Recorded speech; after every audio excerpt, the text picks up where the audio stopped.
Hi guys, it's AJ, your favorite lesbian commentary YouTuber, and we're back with another video, with another banger. On my last video, I said if I got 200 likes, I would react to Toya and Seba's podcast, and unfortunately, within the first hour, we got 200 likes on that video. I'm gonna address the elephant in the room. As you guys saw, I got engaged this weekend. Look at that, look at that, look at that, look at that, it's so cute. It's so pretty. Do you like my outfit? It's a cute little dress I got, that's all. So I'm not gonna make you watch through the whole podcast with me, like a reaction, because that would be torture for you. But I did watch it, and I'm gonna go through key parts with you. So the title of this episode of their podcast is called In the Defense of Porn, I Said What I Said, Combating the Moral Sex Panic. Actually serious stuff. Yes, actually serious stuff. So I'm just gonna get right to the point. There has been a lot of videos made about me, talking about the things that I have said that have made people uncomfortable. Keyword uncomfortable. People are not in danger. They are just uncomfortable and don't know how to deal with that and how to navigate their feelings of discomfort. So you've seen my video, period. Now, I disagree with the statement. I think people are actually in danger. I think if children are around you, there's a high likelihood that you will make them uncomfortable. I just realized the air is on. I'm so sorry. I've heard you guys pleading with me in the comments to get a mic. I know. YouTube pays out like once a month, and I don't get my first paycheck from them until the end of this month. So I won't be able to buy a mic until the end of this month. So I'm sorry that the sound isn't the way you want it to be. I'm using an iPhone 11. Be patient with her. She's trying her best. Okay, like I was saying, I think if you're around a child, as in Toya, there is a high likelihood that you're gonna make them uncomfortable. You should be on the list. Side note, I think that Seba is like truly gorgeous. Like I think she is gorge. And it sucks that she is associated with Toya and that they share the same belief system, because she really is a baddie, but she can't reach her full baddie potential because she's associated with him. And also, you can't be a baddie fully if you're not a baddie on the inside. And right now, she is not a baddie on the inside. But I am also, a person who is descended from IT. I am a trans person. I'm disabled. I am dark-skinned, fat, as you can see. I'm so sorry, but him saying, as you can see, took me out. Like literally being like, as you can see, very fat, very black, very disabled. Talking about people maybe taking it as a joke, but I'm dead ass. I'm dead ass. And today I want to just like push back on some of the critiques that have been made. Because these are conversations that, Seba and I, we have all the time, as we are also both sex workers. And yeah, a lot of the critiques are really just whorephobic biases.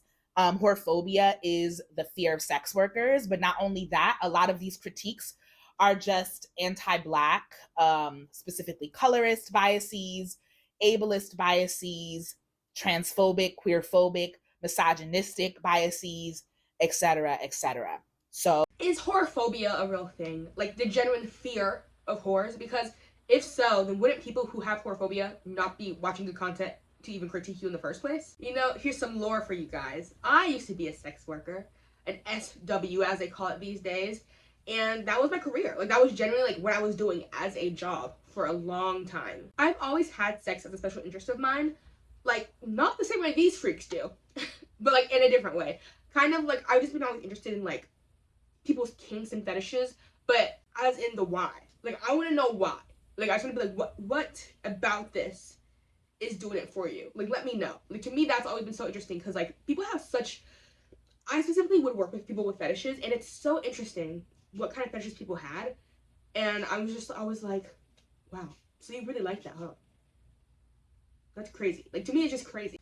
So yeah, it led me to doing a lot of fetish content for a while. Like I would do live cam, like cam modeling, and I would do other stuff. I was up there, and the money was pretty good. But once you take a step back from the money and you think about some of the fetishes that I was doing, or some of the things that were happening in the space, I was like, oh, this is actually something I don't want to do. I'm very pro sex workers. I think that like it's a valid job, and that there's too much hate for sex workers. But for me personally, it started to not align with my morals anymore. As in, some of the kinks that I was participating in for money because like I needed money, they just didn't align with my standards anymore. It's that frontal lobe development. And I'm honestly not ashamed. If you want more story times on like that time in my life, I can give them to you.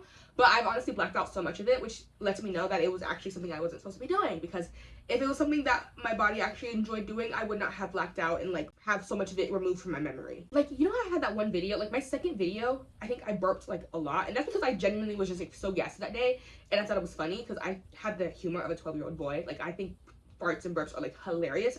But after I posted it and some people were like, what the hell, like, please stop, it flashed me back to how I have literally had clients who what they wanted me to do was burp for them, and I was like, oh yeah, people are actually into that, so let me not do that. So then I stopped because I was like, I forgot that people are into that, and I don't want this page to become people finding me for my old content and being like, oh, she's still doing that, yay. So if you like the burps because you thought they were funny too, I'm sorry, they're not happening anymore. I can't do it. I don't want those old people to find me and be into it. Okay, sorry, I know that was a really long tangent, but I kind of wanted to give my qualifications and why I'm qualified to talk about this. I'm a former SW, I'm fat, I'm black, I'm disabled, I'm dark skinned, I'm disabled, I'm black, I'm fat, I'm dark skinned. Started. So I have said that youth are using porn in order to understand sex, in order to learn about sex, in order to sexually pleasure themselves. Not only have there been a ton of research about this, but also in my personal... What research are you looking at? Because I did my own research and they're very clearly not aligned. You said there has been a ton of research about this. Drop the study. Drop it. Drop the study somewhere. Drop it. Tell me. Show us the study. What study are you looking at? I want to know. Show us. One of the studies I looked at is from the official Australian government for family studies. And it reads as follows. I'm dyslexic, please. I'm just gonna hope that this goes well. Effects of pornography on children and young people. Given the ethical difficulties of measuring the effects of children's exposure to pornography, most research is retrospective and has been conducted with adult or older adolescent research participants. The available studies suggest that the effects of frequent and routine viewing of pornography and other sexualized images may reinforce harmful gender stereotypes, contribute to young people forming unhealthy and sexist views of women and sex, and contribute to condoning violence against women. There is also evidence to suggest an association between frequent viewing of online pornography and sexually coercive behavior exhibited by young men. Pornography consumption by young people may also normalize sexual violence and contribute to unrealistic understandings of sex and sexuality. These understandings shape social norms around sex and may lead to young people feeling as though they should engage in the sexual behavior frequently displayed in pornography, including violent acts. Or this paper, written by the North Dakota legislative branch that state 2. The brain and porn. Our brains are hardwired to learn. Dopamine drives learning and curiosity, and learning changes our brain. Human sexuality is an important form of learning. Our brains are highly visual, and we respond to sexual stimuli faster than anything else. This is one reason our eyes can be our own worst enemy, because sex is highly visual. fMRI scans now can show the difference between a healthy brain and an addictive brain. If you compare a cocaine brain with a sexually addicted brain, they look the same. Why? Because our brains respond the same way to all forms of pleasure, regardless of their source. Sexually addicted brains are creating the drug they are addicted to. They have no impulse control. Neuroscientists can now see a 10 to 12% reduction in brain matter due to this trauma. They become brain damaged over time. Researchers Kuhn and Galliant their study showed a reduction in gray matter with long-term exposure to porn. Gray matter shrinkage makes it difficult for sex addicts to calm themselves down because they rely on porn to do it. Over time, they must increase the kind and type of porn in order to get the needed dopamine. Each time they come off of it, they will hit a lower and lower on the normal baseline and fall into more of a depressive state. Even if Toya saw these comments, he would not care. He's in an echo chamber of his own thoughts. That's why his comments are turned off and his replies are turned off, and you can't even tag him on TikTok. He doesn't want to hear other opinions. He doesn't want to hear people who have actual research to help him and be like, hey, just so you know, you're spewing harmful rhetoric and you are wrong. He doesn't care. He's made it very clear he cannot receive any criticism. Okay, another part of the article reads, 90% of critical brain development happens before the age of 5. Exposure to porn traumatizes kids' brains. Porn stunts a child's emotional growth. A basic definition of trauma is the brain's inability to metabolize an event. Children have no way to process porn. The development of the prefrontal cortex, the front part of our brain behind our forehead, that helps with decision making, planning, and impulse control, isn't even complete until 25. The brain cannot differentiate between explicit material, whether it's from a cartoon, drawing, picture, or video.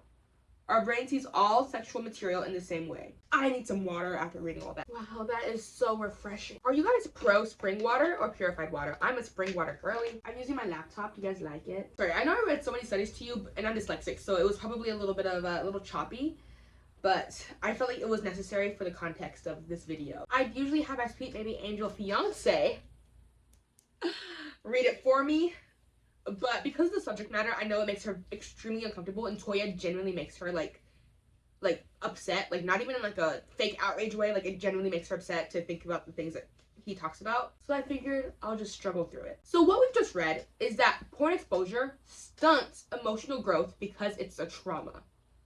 I think this explains a lot about Toya. His emotional growth is very clearly stunted, and this is shown by his rudimentary understanding of sex. He likes to brag about all the different degrees he has, but he lacks basic critical thinking skills. In my personal experience, I started watching pornography at 12 years old. And like I said before, I was always a dark-skinned, fat, black, queer, disabled child. And I didn't have a lot of experiences to explore my sexuality because of these systems of oppression. Whereas other people in my life, like siblings and friends who were cisgender, who were thin, etc., got the opportunity to date, starting in middle school, got the opportunity to have sex at a young age. Whereas I was not able to have those same opportunities. And so pornography presented a space where I could experience sexual pleasure without shame. And yeah, even though people are saying that it is not an educational tool, the youth are using it as such. And I want to push back against the idea that just because, people say that pornography is for entertainment doesn't mean that it can't also be educational. Like all forms of media, they can be both entertaining and educational. Toya had early porn exposure, and that has greatly skewed his perspective on what is normal for sex. Just because kids are using porn as a tool for education anyway does not mean it's right. Kids also huff paint when they can't get drugs, so clearly they're not the marker of what's right and wrong. And you know what? Porn can be educational for adults. Like if you're an adult and you want to know how to use a grapefruit, now you know how. Is that reference showing my age? I feel like that's showing my age. If you know what I'm talking about, sound off. And yeah, I what have been your experiences around pornography? Yeah. I feel like it's not only the sexual part, but also like the intimacy.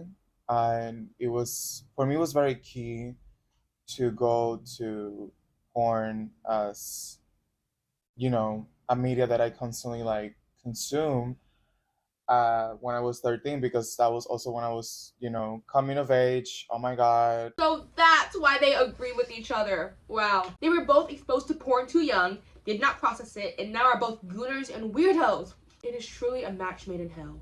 I'm queer. I might be bi, but I still didn't have anywhere to look at, like look at my family members, everyone was cis and straight, even the regular media, like, iCarly, Soy 101, Hannah Montana, like it's even when, intimacy was showcased, it was never, tu sabes. Let me use the language I learned in therapy. What I hear you saying is that you used porn because you didn't see any queer representation in media. So porn was important to you. So I can see why you think that porn would be so important and useful for everyone. But have you considered, and let me hold your clit when I say this, have you considered that maybe the solution is just more queer representation in media, not exposing children to porn? I'll let go now. But it's just a thought.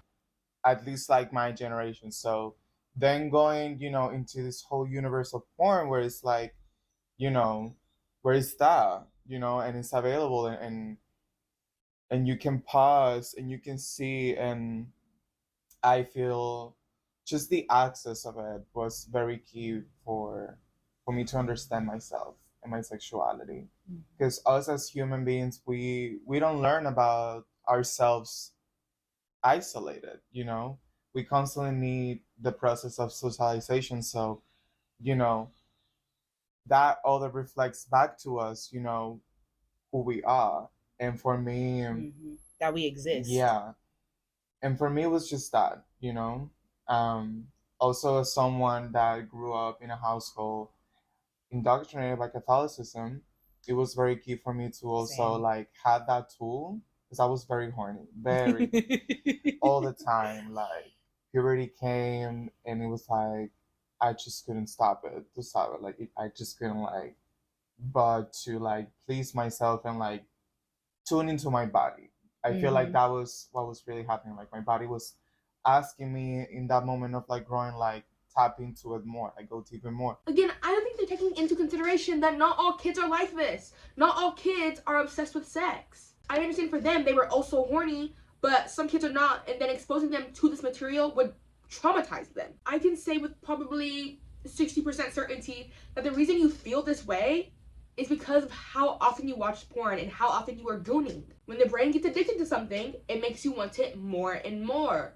So that's why your hunger for this content became so strong. Again, as somebody who used to work in the fetish industry, the amount of clients I had who would tell me, this is my last session with you, and I'd be like, okay, well, it was nice knowing you. Next week, come back on and be like, sorry, I'm addicted. Like, they would literally tell me, I'm addicted to this, I cannot stop. I would be on stream, people would leave, the next week they'd come back and be like, I literally can't quit. In that moment, the hustler mindset. When you're in the field, it's really hard to let go of that hustler mindset of like, I'm making money, I don't care what I do, I just want to make the money. So you really stop caring what you're doing as long as it makes you money.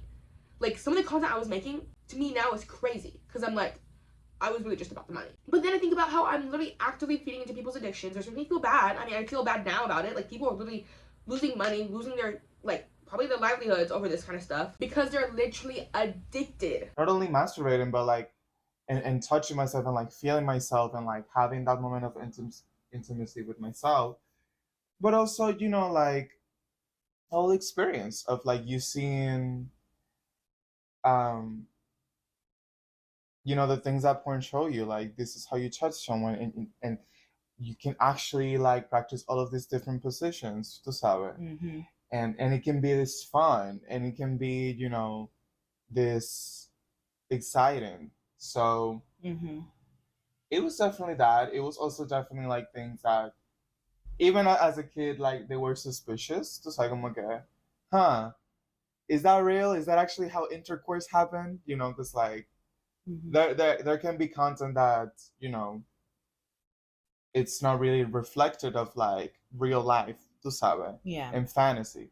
So for me, that's why it's even more important, the point of like porn literacy, because as a kid, you can still enjoy that by discerning that, okay, but when I do this in real life, I'm dealing with people, so I don't have to,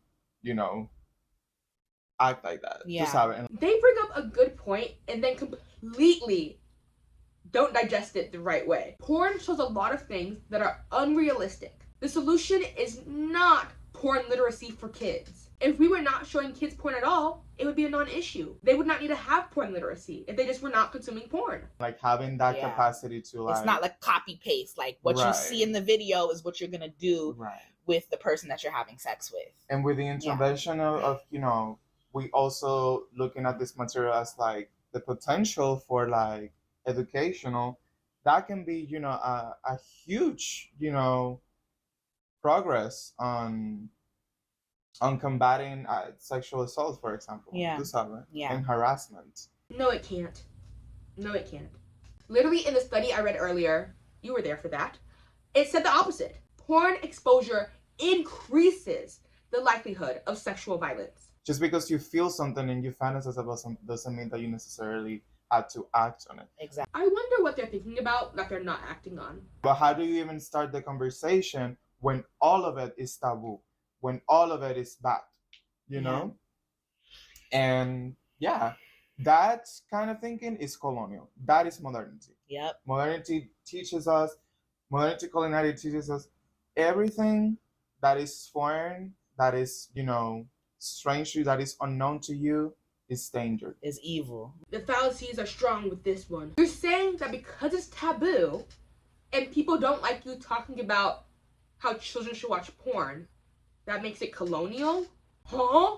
I'm really confused, like genuinely, about how we make these jumps. How are these jumps being made? I don't know. I'm scared. That are productive, that are healthy, that actually help us grow individually and collectively. Yeah.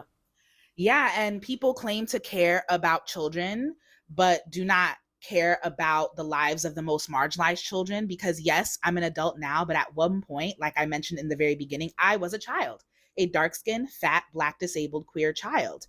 Children like me exist, and my experiences matter, and learning about my experiences matter. A lot of people have felt like they could make decisions for me, even sexually, because they have not learned to respect the autonomy of a person like me. So when I tell people that, yes, I watch porn, yes, I found benefit from it, and they tell me, oh, ew, that's disgusting, that's gross, children shouldn't have access to it. And I explain to them once again that actually watching pornography was often safer for me, a safer outlet for me than being around my relatives who would systematically torture and humiliate me because I was different. No one can take away the feelings that you have towards porn. I have no doubt that it genuinely made him feel seen when he was younger, and that it was slightly beneficial for him. But the issue is that you are generalizing all children. Not all children went through the specific kind of trauma that you went through that made it specifically beneficial for you. Beneficial. And people will hear that and just get all discombobulated because they couldn't fathom a reality where a child would go towards the and it wasn't just pornography that I was gravitating towards. It was also smut. It was also art and music and dance. And like these were all creative outlets for me. So as you said, like a way to express yourself. Right. Children can also be sexual beings. And keyword is can. Not everybody has sexual experiences, sexual feelings, but I did. But you can only see that when you also see children as human. Period. And this whole conversation that is sparking now, especially in these fascistic times, if anything, for me, is revealing the truth, of modernity and coloniality, that it created, the category of children as a human class. I think we're all aware that some kids experience sexuality of some kind. I mean, gratification disorder does exist. But there is a huge difference between allowing children to express themselves and figure themselves out versus exposing them to pornographic material. I personally don't see children as subhuman.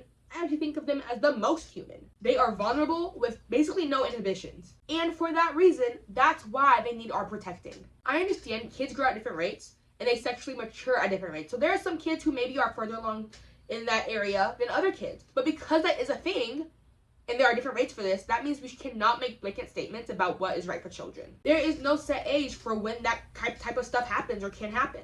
Yeah. Just like, how dare you, as a kid that just came into this world, like already have desires. Yeah, and want so much. Yep. Period. And it's like I said, it's also connected. You only must want little, Yep. These tiny you things. Must want what your parents want. Right. Mm-hmm. And I love the word that you like, how dare you indulge? Because like I said, it's also connected to my experiences with colorism, with fat phobia, with disabled people, with disability, ableism. Because as a fat person, I'm told that I am too big and that I shouldn't want more. I shouldn't need more. That I should eat in moderation. As a fat person, I'm told that I shouldn't have my sexual desires met. Right? So I need to be asexual. Same thing, the same message that is sent to disabled people, that we are already weird and strange and people infantilize us and we are asexual. I personally don't think people suggesting eating in moderation is a bad thing. It's actually been proven time and time again that eating until you're extremely full is actually really bad for your gut health. The civilizations that have lived the longest, like the Okinawan people, part of why they live so long is not only are they eating really good foods, but they only eat until they're 80% full. Since you are disabled and not able to move around as much, according to you, it's actually really important to take your nutrition seriously. When I've had times where my physical health has been bad because I'm disabled and having a flare up of my arthritis, I know that it's really important for me to take care of my nutrition, because if I'm literally not able to burn off these calories that I'm consuming, it can turn into what we've seen what it can turn into. Also, who is telling you specifically that because you are fat, you're not allowed to have sex? Because you're fat, you can't have sex. Who told you that? Tell me. Who? Actually, it probably is the opposite. You're fat, so you probably should have sex to burn off the calories and stuff, you know? I'm sure they're telling you to do some physical activity. Sex is a physical activity. I also don't think people are infantilizing you at all. Not you. Disabled people do often get infantilized, but that is not what's happening to Toya. Something else I wanted to say to the people who have been offering this critique of porn is not educational content is, who taught you how to have sex? Who taught you how to have sex? Because sex is a skill. Just like growing plants is a skill, reading is a skill, having sex is a skill. And a big reason why there's so much sexual violence is because people have not been taught how to have sex. And currently speaking, in the US, do we have places and spaces where youth who are sexually active can learn how to have sex? And I'm not just talking about the bare bones sexual education of, talking about contraceptives, STDs. Talking about STDs, STIs. I'm talking about how can they learn how to do different acts, right? Yeah, like the more creative part. Right. Like how to give oral, how to have vaginal sex, anal sex, foreplay. How are young people supposed to learn how to do those things if they have no examples of it? I hate how he says vaginal. A big reason why there is sexual violence is actually because of porn. Try again. People aren't being like, I don't know which hole to stick it in, so I'm gonna just hit her instead. I personally would rather have children confused about how to do certain acts than show them. Either figure it out on your own or don't have sex. Sorry. Maybe that's a little too far and I'm in the wrong, but personally, I think youth will figure it out on their own. They will find porn on their own if they want to, without adults showing it to them. And also, maybe this is also too far, but personally, I don't think youth should be encouraged to have sex. I personally waited till I was 18. Some people have waited into their 20s. Sex is not all that matters, and I think we could do better as a society if we can show the youth that that's true, that sex is not all that matters. See, they can harness that energy into something better that isn't just gooning all day. And again, I offer you that pornography can be a space where young people can learn how to perform sexual acts. It doesn't mean that they have to start having sex right away, but it can be a space to be like, what's that? Oh, what's that?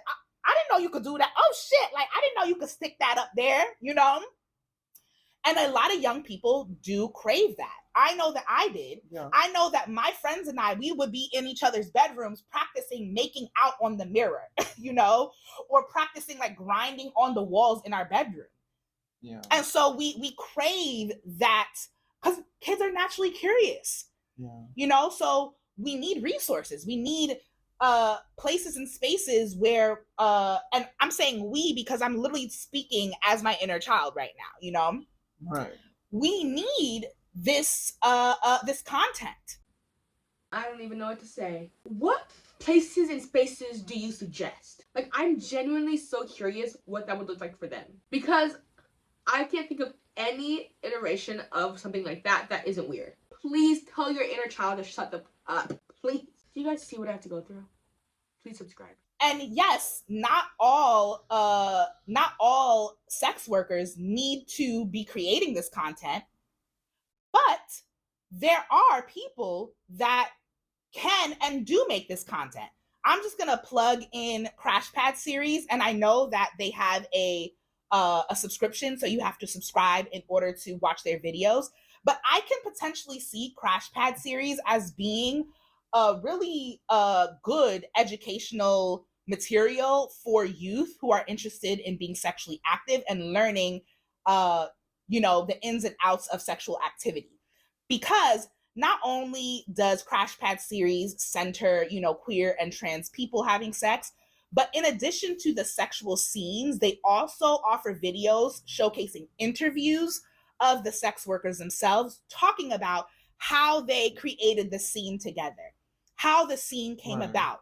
And so this is a perfect example of like kind of demystifying pornography as an industry and demystifying porn itself, to be like, well, here's the scene, but this is behind the scenes. This is how we created this sex scene. And that, I think, is very, very educational and could be a really great resource for the youth that are interested in being sexually active. No, it's not. I think things like that might be useful for adults. Like if somebody's dealing with porn addiction, maybe it might be useful for them to see the behind the scenes and that it's like all fake. Like it might help to demystify it. I'm curious to know how that company feels about Toya talking about them in connotation with this subject matter. Actually, sex at that point is, I will argue, like the most relevant. You know, if there is, a stage in your life, that is when it's the most relevant, because again, you are going through purity. Yeah. You are like finally like really going like, oh my god, I have this body. What, what is it that I am? Like, what is my personality? What I like, what I don't like. What is the motivation behind it? And sex is one of the most effective, experience on showing you that. Sound off in the comments about what you were worried about. I personally was worried about theater, Tyler Oakley, if Dan and Phil are gay, how to develop an eating disorder. Like, I was not worried about sex. Yeah, teens are horny, but I don't think that's the main thing on their minds. Some of us were just trying to pass AP World History. You know how people say talking about your feelings with AI is bad because it'll validate all your feelings?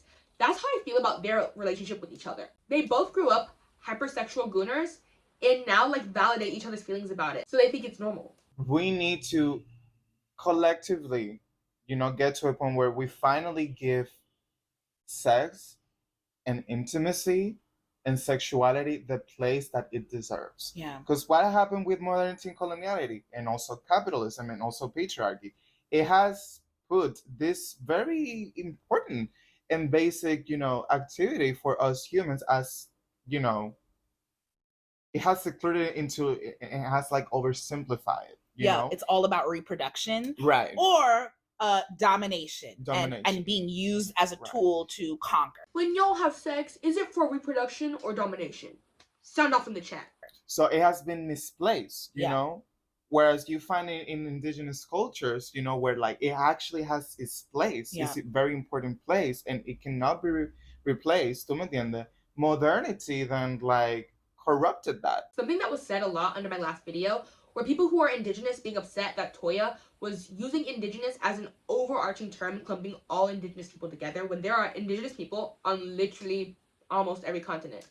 Not Antarctica, right? Are there indigenous people on Antarctica? Like, he's clumping them all together and acting like they were all hypersexual, when in actuality, they weren't. He's just projecting his beliefs onto them. I want you guys to know, as soon as I can afford it, I'm getting a reduction. I can't do this. So there are a lot of indigenous tribes, and clumping them all together is tone deaf. Like, I'm a very sexual person from that, like, again, from the emotionality of it. And so I feel like that is really where it starts, tú sabes? Yeah. That you don't actually know how to place it in your life outside of what the Bible says that is for what? For reproduction kids for the Lord. Yeah. You know? And that for manifest destiny and... Right. You know? But not as a soul activity, like playing cards, like, that can be, the opportunity for you seeking pleasure, for you knowing yourself, for you connecting with other people, with you even knowing the land, They are making gross generalizations. And when I mean gross, I mean like gross as the synonym word for the word large. I'm not saying that large is gross, but like it's the same. Gross means large. Gross means big, like gross GDP. I don't know. I don't even know why I wrote it like that in my script, honestly. Most people I know don't see sex as just for reproduction. I think we're way past that as a society. They are convincing themselves that people think things that they're just not. And for me, sex is a very efficient tool for you to know that. Yeah. Like, I was using sex. I have used sex to manifest the life that I have now for myself. Sex is what allowed me to get out of so many abusive relationships, starting with my own relatives. When I was starting to push back against, the Christian indoctrination, the patriarchal violence I experienced from my relatives, I was doing so by having sex, by hooking up with, other queer people, inviting queer people into my home. I actually remember this one time that I brought my ex-partner over to my mom's house to have sex without her knowing. And we was fucking. And here comes my mom. It's 3 o'clock in the morning, knocking on my door. And I answer. She was like, "Did you hear something?" She heard us fucking. And I was like, "Oh no, I was just sleeping." But in a Christo-fascist household where I was taught that I could not experience pleasure in my body and that I had to just follow what my parents wanted, that was an act of resistance for me. To be able to bring a partner over and have sex in the comfort of my bedroom. And then eventually it led to me, leaving my mother's house and realizing I want my own space. I'm not sure how old he is in the story he's telling, but from the way he's telling it, I'm assuming he was an adult. Now, this take might make me seem conservative, but hang on with me. But if you're living with people rent free and you know that they are uncomfortable with you doing that under their roof, not just having queer sex, but sex in general under their roof, and you do it anyway while they are there, that's weird. And then you're not even quiet about it, you're loud enough that they can hear you, that they mention it to you, that's weird. I think that's a little bit messed up. On another note, I don't think that has anything to do with manifestation. And then another example of, using sex as a tool of manifestation is how when I was leaving my ex-partner, I started doing sex work. I started doing an OnlyFans, and she hated it. She hated the fact that I was, really practicing sexual autonomy. She did not like the fact that I was recording myself having sex, solo sex, for other people, because she had always felt a sense of possessiveness over my body. And that was a thread throughout our relationship, from the fact that she hated the fact that I was polyamorous and seeing other people and dating other people. And so doing sex work allowed me to leave that relationship, to find the strength to leave that relationship. Holy, relationships are two-sided. You can't just decide one day while you're in the relationship, hey, I'm gonna start doing sex work. And I don't care if you're okay with it. Like, something like that has to be a huge discussion with your partner. Additionally, you can't just be poly because you're poly. There has to be a big discussion in a relationship. Okay, are we poly? What are we doing, This is something that you talk about before you get in a relationship, and if you're not aligned, then you just don't get in the relationship. This person dodged the bullet. Guys, should I react to Toya's OF? I've been thinking about it, but I don't know. I don't know. And yeah, it has really helped me stay alive since then. Because one thing I realized people really, really, really hate is a whore. People really fucking hate a whore, especially if you are a black, fat, disabled, trans whore. Oh, that will help you vet immediately. Yeah. You will find out who is and who is not your person with a swiftness when people learn that you are a whore. Stop snapping! I disagree with the statement. As I said earlier, I used to be a full-time whore. And people love it. It's still like one of the most interesting things about me. It's my favorite lore drop. I have never met anyone who has had a negative opinion about it. Like, even when I meet older conservative people, like coworkers or anything, like they think it's funny. They think, oh my gosh, that's crazy. And I'm like, I know. Because in that, it was easier for them to oppress people, right?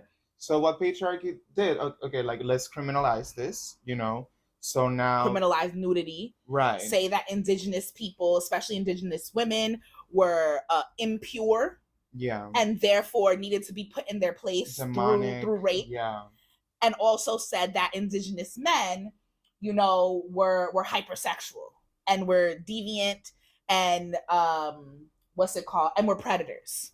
Right? And then trans people, you get a combination of all of those things, right? That we just shouldn't exist, period. And guess what stereotype you're not helping with right now? You spewing the rhetoric you are about children watching porn plays right into what they think about LGBT people. You are not helping at all. The best thing you can do for the LGBT community is be quiet. Alright guys, don't shoot me. Do you see how long this video is? Do you see how long it is? And guess what?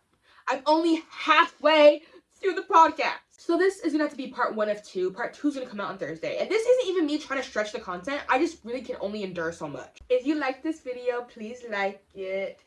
if you liked it. Follow me on Instagram at ajtalksalot. Remember, I'm following back the first 1,000 people who follow me. Listen to my music at Lady Lover. Subscribe to this channel or else. Subscribe to this channel or Toya will cuddle with you tonight in your bed. Another ring check before we leave. I want to do another ring check. Wow, look at that. Isn't that just so gorgeous? Like, can you guys see that? Can you guys see? Wait, let me get my face out of the frame, because it's okay. I'm a fiance. That's so cute. Bye.